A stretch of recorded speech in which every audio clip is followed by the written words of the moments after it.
From Washington, this is VOA News.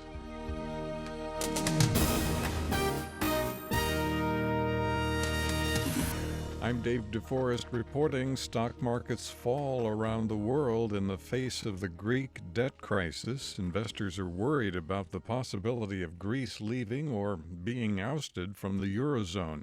Greece says it will not be able to make a $1.8 billion loan payment due Tuesday to the International Monetary Fund.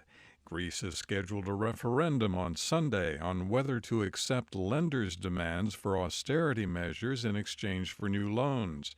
European Union Chief Executive Jean-Claude Juncker warned that a no vote could mean that Greece wants to divorce itself from Europe. It is time for Greece's political leaders to shoulder their responsibility, to tell their people what is really at stake. Greece's prime minister is calling on his countrymen, though, to vote no on the referendum. A senior U.S. official says negotiators do not want a lengthy extension of nuclear talks with Iran. The negotiations originally had a deadline of June 30th. The official said it would be no surprise if negotiators missed the deadline by more than 2 days. White House spokesman Josh Earnest said very much the same thing today. It's likely that the negotiations will extend beyond the deadline, and our negotiators will remain in Vienna past the deadline. Josh Earnest. Burundi is going ahead with today's parliamentary elections despite an opposition boycott and international criticism. The United Nations and the African Union are questioning whether the vote will be free and fair. The United States Supreme Court has upheld the use of the sedative midazolam in executions by legal injection.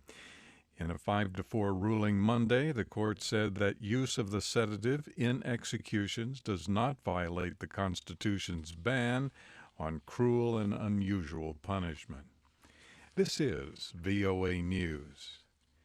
Taliban militants in western Afghanistan have killed 11 Afghan soldiers. The Defense Ministry said the insurgents ambushed a convoy of troops Sunday in the Karak district of Herat.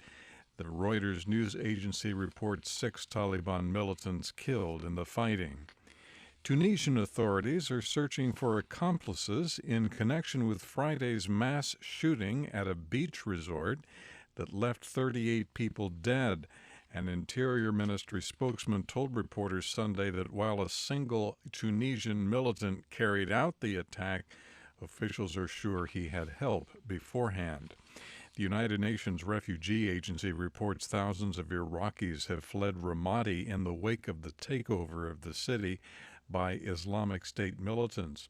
Those refugees are stuck at checkpoints in Anbar province and so far have been barred from entering the capital, Baghdad. Lisa Schlein reports. The UN Refugee Agency estimates 85,000 people have fled the latest escalation of violence by IS militants in Ramadi since May 15th. It says the majority of the latest wave of displaced individuals remains in Anbar Governorate, boosting the numbers of homeless people in this area to 180,000. UNHCR staff in the area report many people on the move face obstacles at various checkpoints out of Anbar into neighboring provinces. Lisa Schlein, Geneva. Today marks the one-year anniversary of the founding of a caliphate by the Islamic State group. 1 year ago, IS head Abu Bakr al-Baghdadi declared a caliphate stretching across eastern Syria and northern and western Iraq. A car bomb has killed Egypt's top judicial official, General Prosecutor Hisham Barakat. Edward Uranian reports. Amateur video showed firemen trying to douse flames pouring from burning vehicles after a powerful car bomb blast struck the convoy of Egypt's top prosecutor. Initial reports said General Prosecutor Hisham Barakat was lightly wounded, but the state news agency later said he died during critical surgery. No group has yet claimed responsibility for Monday's attack.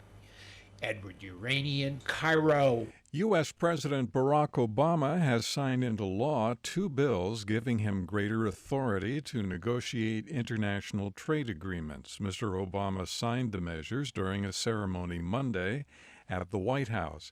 The Trade Promotion Authority legislation, also known as Fast Track, is expected to speed the completion of the Trans-Pacific Partnership with 11 Pacific Rim nations in the coming weeks.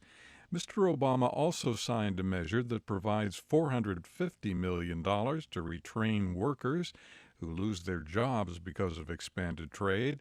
It also extends trade preferences for another decade to sub-Saharan Africa. I'm David Forrest in Washington. That's the latest world news from VOA.